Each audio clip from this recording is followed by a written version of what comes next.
നിങ്ങളുടെ ജീവിതത്തിൽ സമ്പത്തിൻ്റെയും സമാധാനത്തിൻ്റെയും വാതിൽ തുറക്കുന്ന ഒരു രഹസ്യം ഇന്ന് ഞാൻ നിങ്ങളുമായിട്ട് പങ്കുവയ്ക്കാൻ പോവുകയാണ്. നിങ്ങളുടെ അടുക്കളയിൽ നിശബ്ദമായി കിടക്കുന്ന ഒരു സാധാരണ ഉപ്പ്, അത് വെറും രുചിക്ക് വേണ്ടി മാത്രമല്ല, പ്രപഞ്ചത്തിൻ്റെ ഊർജ്ജത്തെ സ്പർശിക്കുന്ന ഒരു പുരാതന ശക്തിയാണെന്ന് നിങ്ങൾ എപ്പോഴെങ്കിലും തിരിച്ചറിഞ്ഞിട്ടുണ്ടോ? നിങ്ങൾ എപ്പോഴെങ്കിലും അതിനെപ്പറ്റി ചിന്തിച്ചിട്ടുണ്ടോ? ദിവസേന നമ്മളുടെ ഭക്ഷണത്തിൽ അലിഞ്ഞു ചേരുന്ന ആ ഒരു ചെറിയ കണങ്ങൾ നിങ്ങളുടെ സമ്പത്തിൻ്റെയും സന്തോഷത്തിൻ്റെയും സമൃദ്ധിയുടെയും കവാടം തുറക്കുവാൻ കഴിയുമെന്ന് ഞാൻ നിങ്ങളോട് പറഞ്ഞാൽ നിങ്ങൾ വിശ്വസിക്കുമോ? നിങ്ങളുടെ ഹൃദയം ഒരു നിമിഷം നിശബ്ദമാകും. ഈ ഒരു ചോദ്യം വളരെ ലളിതമാണ്, പക്ഷേ അതിൻ്റെ ഉത്തരം ആത്മാവിൻ്റെ ആഴങ്ങളിൽ ഒരു സ്പന്ദനം സൃഷ്ടിക്കുന്നു. നിങ്ങൾ ഉറങ്ങിക്കിടക്കുന്ന ആ ഒരു ശക്തി മന്ദമായി ഉണരുന്നു. നിങ്ങൾ സാധാരണയായിട്ട് കാണുന്ന ആ ഒരു ഉപ്പ് യഥാർത്ഥത്തിൽ ഒരു ഊർജ്ജവാഹകനാണ്. പുരാതന ഋഷിമാർ ഇതിനെ ധാരണാശക്തി എന്നാണ് വിളിച്ചിരുന്നത്. നെഗറ്റിവിറ്റിയെ വലിച്ചെടുക്കാനായിട്ടും ശുഭ ഊർജ്ജത്തെ, നല്ല ഊർജ്ജത്തെ സംരക്ഷിക്കുകയും ചെയ്യുന്ന ഒരു അദൃശ്യമായിട്ടുള്ളൊരു ശക്തി ആ ഒരു ഉപ്പിനുണ്ട്. ഇന്ന് നമ്മൾ ഈ ഒരു മഹത്തായ രഹസ്യത്തിൻ്റെ വാതിൽ തുറക്കുകയാണ്. ഇത് അറിഞ്ഞ ശേഷം നിങ്ങളുടെ ജീവിതത്തിലേക്ക് ഒഴുകിയെത്തുന്ന സമ്പത്തിൻ്റെ ഒഴുക്ക് കണ്ട് നിങ്ങൾ തന്നെ അത്ഭുതപ്പെട്ടു പോകും. പരമഹംസ യോഗാനന്ദജി പറഞ്ഞിരുന്നത്, നിങ്ങൾ ഒരു പ്രപഞ്ചത്തിൻ്റെ അദൃശ്യ ശക്തികളുമായിട്ട് താളത്തിലാകുമ്പോൾ നിങ്ങളുടെ ഉള്ളിലെ ആ ഒരു ചിന്തകളും വികാരങ്ങളും പ്രകൃതി അതേ ശക്തിയോടെ തന്നെ തിരികെ നിങ്ങൾക്ക് നൽകും. നമ്മുടെ കണ്ണിന് മുന്നിൽ തന്നെ ചില രഹസ്യങ്ങൾ നിലനിൽക്കുന്നുണ്ട്, പക്ഷെ നമ്മൾ പലതും അത് കാണാതെ പോവുകയാണ്. ഈ ഒരു വീഡിയോ അത്തരം നിങ്ങൾക്ക് മറിഞ്ഞിരിക്കുന്ന ആ ഒരു വാതിൽ തുറക്കാൻ സഹായിക്കുന്നു. ഉപ്പിൽ നിന്നും തുടങ്ങിയിട്ട് നിങ്ങളുടെ സാമ്പത്തിക ഊർജ്ജത്തെ തുറന്നുവിടാൻ കഴിയുന്ന ഒരു അത്ഭുതകരമായ മാർഗം. ഇതൊരു മന്ത്രവാദമോ അന്ധവിശ്വാസമോ ഒന്നുമല്ല. ഇത് ഊർജ്ജത്തിൻ്റെ ഒരു ശാസ്ത്രമാണ്. ബോധത്തിൻ്റെ ഒരു സന്തുലിത അവസ്ഥയാണ്. ഭൂമി, ജലം എന്നീ തത്വങ്ങളുടെ സംഗമമായിട്ടുള്ള ഒരു ഉപ്പ് നെഗറ്റീവ് ഊർജ്ജത്തെ വലിച്ചെടുക്കാനുള്ള ഒരു ദിവ്യ ശക്തി വഹിക്കുന്നു. ഇനി നിങ്ങൾ ചിന്തിക്കൂ, ഈ ഒരു ശക്തിയെ ശരിയായ സ്ഥലത്ത് വെച്ചാൽ നിങ്ങളുടെ ജീവിതത്തിലെ നെഗറ്റിവിറ്റി അത് ശാന്തമായി വലിച്ചെടുക്കുകയും നിങ്ങളെ സമൃദ്ധിയിലേക്ക് നയിക്കുകയും ചെയ്യും. നമുക്ക് നോക്കാം ഏതൊക്കെ സ്ഥലങ്ങളിലാണ് നമുക്ക് ഉപ്പിനെ പ്ലേസ് ചെയ്യേണ്ടതെന്ന്. ഒന്നാമത്തെ സ്ഥാനം നിങ്ങളുടെ വീടിൻ്റെ പ്രധാന വാതിലാണ്. അതിലെ ആളുകൾ മാത്രമല്ല പ്രവേശിക്കുന്നത്, ഊർജ്ജവും പ്രവേശിക്കുന്ന വഴിയാണ്. ഈ ഒരു വാതിൽ നെഗറ്റിവിറ്റിയാൽ ചുറ്റപ്പെട്ട് കഴിഞ്ഞാൽ പോസിറ്റീവായിട്ടുള്ള ഊർജ്ജം അകത്ത് കടക്കുന്നതിനെ തടഞ്ഞു പോകും. ഇത് വാസ്തുശാസ്ത്രത്തിൽ പ്രധാന ഒരു ഊർജ്ജ കേന്ദ്രമായിട്ടാണ് ഈ ഒരു വാതിലെ അവർ കണക്കാക്കപ്പെടുന്നത്. അവിടെ വെക്കുന്ന ഓരോ വസ്തുവും വരുന്ന ഊർജ്ജത്തിൻ്റെ ദിശ തന്നെ മാറ്റുന്നു.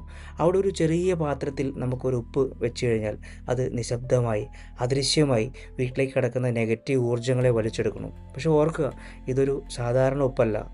നിങ്ങളുടെ വിശ്വാസം അതിൽ ചേർന്ന് കഴിഞ്ഞാൽ ഇതൊരു മന്ത്രമായി മാറും. പരമഹംസ യോഗാനന്ദ പറഞ്ഞിട്ടുണ്ട്, നിങ്ങളുടെ വിശ്വാസമാണ് നിങ്ങളുടെ ഏറ്റവും വലിയ ശക്തി.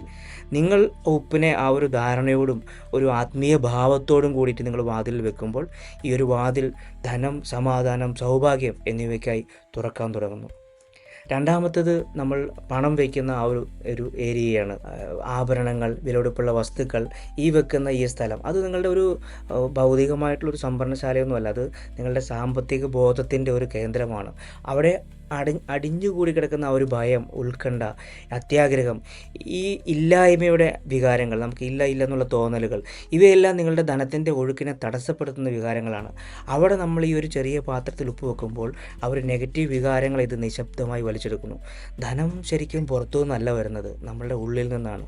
ഉപ്പ് ആ ഒരു ഉള്ളിലെ ഊർജ്ജത്തെ നിങ്ങൾക്ക് സന്തുലിതമാക്കുന്നു. ഓരോ 15 ദിവസത്തിൽ നിങ്ങൾ ഈ ഒരു ഉപ്പ് മാറ്റി സ്ഥാപിക്കേണ്ടി വരും. അത് നമുക്ക് ഈ ഒരു അടിഞ്ഞുകൂടി കിടക്കുന്ന നെഗറ്റിവിറ്റി എല്ലാം അത് എടുത്തുകൊണ്ട് പോവുകയും അത് വലിച്ചെടുക്കുകയും ചെയ്യും.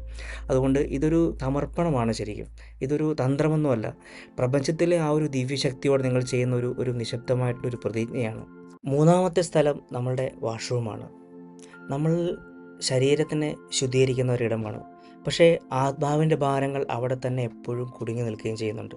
പരമഹംസ യോഗാനന്ദജി പറഞ്ഞത്, നമ്മളുടെ ആ ഒരു ശുദ്ധി നമ്മുടെ ഉള്ളിൽ നിന്നാണ് ആരംഭിക്കുന്നത്.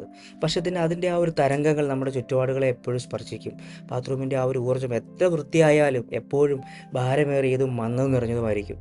അത് വീട്ടിൽ നമുക്ക് ഉടനീളം അത് പകർന്നു കഴിഞ്ഞാൽ മനസ്സിൻ്റെ പ്രകാശം മങ്ങുകയും സാമ്പത്തികമായി ഒഴുക്കത് മന്ദഗതിയിലാക്കുകയും ചെയ്യും. നമ്മുടെ ബന്ധങ്ങൾക്ക് ഒരുപാട് തളർച്ചയും ഉണ്ടാവുകയും ചെയ്യും. പക്ഷേ ഒരു ചെറിയൊരു പാത്രം ഉപ്പ് ആ ഒരു ഇരുട്ടിനെ തുളച്ചു കിടക്കുന്ന ഒരു പ്രകാശകണമായി മാറുകയും ചെയ്യും. ടോയ്ലറ്റിൻ്റെ ഒരു മൂലയിൽ നിങ്ങളത് പ്രതീക്ഷിക്കുകയാണെന്നുണ്ടെങ്കിൽ നിങ്ങൾ ആരും കണ്ണിൽപ്പെടാതെ നമ്മളത് വെക്കുക. പക്ഷേ അത് ഊർജ്ജരേഖയിൽ സജീവമായിട്ട് തന്നെ നിങ്ങൾ ആ ഒരു ഉപ്പിനെ പ്ലേസ് ചെയ്യുക.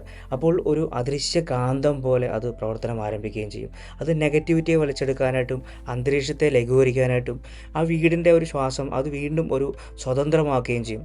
കുറച്ച് ദിവസങ്ങൾക്കുള്ളിൽ നിങ്ങൾക്ക് തന്നെ അനുഭവിക്കാൻ സാധിക്കും, മുമ്പ് ഉണ്ടായിരുന്ന ആ ഒരു സമ്മർദ്ദം അതൊന്ന് മാറ്റമായി ഇപ്പോൾ ഒരു ശാന്തമായ ഒരു അവസ്ഥ പോലെ നിങ്ങൾക്ക് തോന്നും. ഓരോ 10 ദിവസത്തിനുള്ളിൽ നിങ്ങൾ ആ ഒരു ഉപ്പിനെ ഒഴുകുന്ന വെള്ളത്തിൽ ഇങ്ങനെ ഒഴുക്കി കളയുക. 4-മത്തെ സ്ഥാനം നമ്മൾ ഉറങ്ങിക്കിടക്കുന്ന നമ്മളുടെ ബെഡ്റൂമാണ്, നമ്മുടെ ആ ഒരു കിടക്ക. നമ്മുടെ യാത്രയിലെ ഏറ്റവും ആഴമുള്ള ആ ഒരു സ്ഥലത്തേക്ക് നമുക്ക് കിടക്കാം, നിങ്ങളുടെ കിടപ്പുമുറി. ഇവിടെ നിങ്ങളുടെ ശരീരം ഉറങ്ങുമ്പോൾ നിങ്ങളുടെ ആത്മാവ് യാത്ര ചെയ്യുകയാണ്. നിങ്ങളുടെ ഉപബോധ മനസ്സ് ഉണർന്നിരിക്കുകയാണ്. നിങ്ങളുടെ വിധി പുനർരചിക്കുകയാണ്. ഈ ഒരു സ്ഥലത്ത് ഊർജ്ജം അലങ്കോലപ്പെട്ട് കഴിഞ്ഞാൽ ജീവിതത്തിൻ്റെ ദിശ തന്നെ തെറ്റിപ്പോകും. അതിനാൽ നിങ്ങളുടെ ആ ഒരു കിടക്കയുടെ അടിയിൽ, പ്രത്യേകിച്ച് നിങ്ങളുടെ കാൽപാദങ്ങൾ വരുന്ന ആ ഒരു ഭാഗത്ത് ഒരു പാത്രത്തിൽ നിങ്ങൾ ഉപ്പ് വയ്ക്കുക. ഈ ഒരു ഉപ്പ് നിങ്ങളുടെ ഉറക്കത്തിലേക്ക് ഇറങ്ങുന്ന ആ ഒരു നെഗറ്റിവിറ്റിയെ വലിച്ചെടുക്കുകയും നിങ്ങളുടെ ഉപബോധ മനസ്സിനെ ശുദ്ധീകരിക്കുകയും ചെയ്യും. നിങ്ങളിൽ ധനം, വിജയം, അവസരങ്ങൾ എന്നിവയെ ആകർഷിക്കുന്ന ചിന്തകൾ നിങ്ങളിലേക്ക് വരാൻ തുടങ്ങും. ഓരോ 10 ദിവസത്തിലും ഈ ഒരു ഉപ്പിനെ നിങ്ങൾ മാറ്റി ഒഴുകുന്ന വെള്ളത്തിൽ നിങ്ങൾ ഒഴുക്കി കളയുക.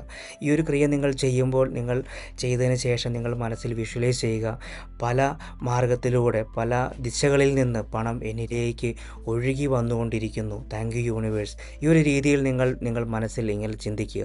നിങ്ങൾ ഈ ഒരു 4 സ്ഥലങ്ങളിൽ ഉപ്പ് വയ്ക്കുമ്പോൾ, പ്രധാന വാതിലിലും, നിങ്ങളുടെ ആ ഒരു പണം വയ്ക്കുന്ന ഏരിയയിലും, നിങ്ങളുടെ വാഷ്റൂമിലും, നിങ്ങളുടെ ആ ഒരു കിടക്കണ മുറിയിലും നിങ്ങൾ ഈ ഒരു ഉപ്പിനെ വെക്കുമ്പോൾ അവിടെ ഒരു ഊർജ്ജത്തിൻ്റെ ഒരു കവചം നിങ്ങൾ സൃഷ്ടിക്കുകയാണ്. നിങ്ങൾ നെഗറ്റിവിറ്റി അവിടെ നിന്ന് പുറത്താക്കുകയാണ്. സമൃദ്ധിയെ നിങ്ങളുടെ അകത്തേക്ക് നിങ്ങൾ ക്ഷണിക്കുകയാണ്. അതിനുശേഷം നിങ്ങൾ കാണും, ഒരു കാരണവുമില്ലാതെ നിങ്ങളിലേക്ക് പല വഴികളിൽ നിന്ന് പണം വരാൻ തുടങ്ങുന്നത്. പലതരത്തിലുള്ള മുടങ്ങിയ കാര്യങ്ങൾ അത് പൂർത്തിയാകാനായിട്ട് സഹായിക്കുകയും ജീവിതത്തിലൊരു പുതിയ ഒരു ഒഴുക്ക് തുടങ്ങാനായിട്ടും തടസ്സങ്ങളെല്ലാം മാറുകയും പല തടസ്സങ്ങളും അപ്രത്യക്ഷമാകുകയും പല കാര്യങ്ങളും നിങ്ങൾക്ക് വേണ്ടിയിട്ട് നല്ല രീതിയിൽ പ്രവർത്തിക്കാൻ തുടങ്ങുന്നത് നിങ്ങൾക്ക് കാണും. നിങ്ങൾ 100% വിശ്വാസപൂർവ്വം ഈ ഒരു 4 മൂലകളിൽ ഇതേപോലെ ഉപ്പ് പ്ലേസ് ചെയ്തിട്ട് നിങ്ങൾ യൂണിവേഴ്സിനോട് പറയുക, പല ദിശകളിൽ നിന്നും എനിക്ക് പണം ക്രമാതീതമായി ഒഴുകി വന്നുകൊണ്ടിരിക്കുന്നു, താങ്ക് യു യൂണിവേഴ്സ്. നിങ്ങൾ ഈ ഒരു കാലത്തും വൈകുന്നേരവും നിങ്ങൾ ഈ ഒരു അഫർമേഷൻ നിങ്ങളുടെ മനസ്സിൽ ഇങ്ങനെ റിപ്പീറ്റ് ചെയ്യുക. ഈ ഒരു കാര്യങ്ങൾ ചെയ്തതിന് ശേഷം ഈ ഒരു കാര്യങ്ങൾ നിങ്ങൾ ആരോടും പറയാതെ നിങ്ങൾ രഹസ്യമായിട്ട് വേണം ചെയ്യാനായിട്ട്. നിങ്ങൾക്ക് ഈ ഒരു ഞാൻ നിങ്ങളെ സ്പർശിച്ചുവെങ്കിൽ നിങ്ങൾ ഈ ഒരു ചാനൽ സബ്സ്ക്രൈബ് ചെയ്യുക, ലൈക്ക് ചെയ്യുക, നിങ്ങളുടെ അനുഭവങ്ങൾ നിങ്ങൾ കമൻറ്റിൽ വന്ന് എഴുതുക. നിങ്ങളുടെ ആ ഒരു വിശ്വാസത്തിൽ ഉറച്ചു നിൽക്കുമ്പോൾ പ്രപഞ്ചം നിങ്ങൾക്ക് ആഗ്രഹിക്കുന്ന രീതിയിലുള്ള സമ്പദ് സമൃദ്ധി പ്രദാനം ചെയ്യുന്നതാണ്. Thank you universe.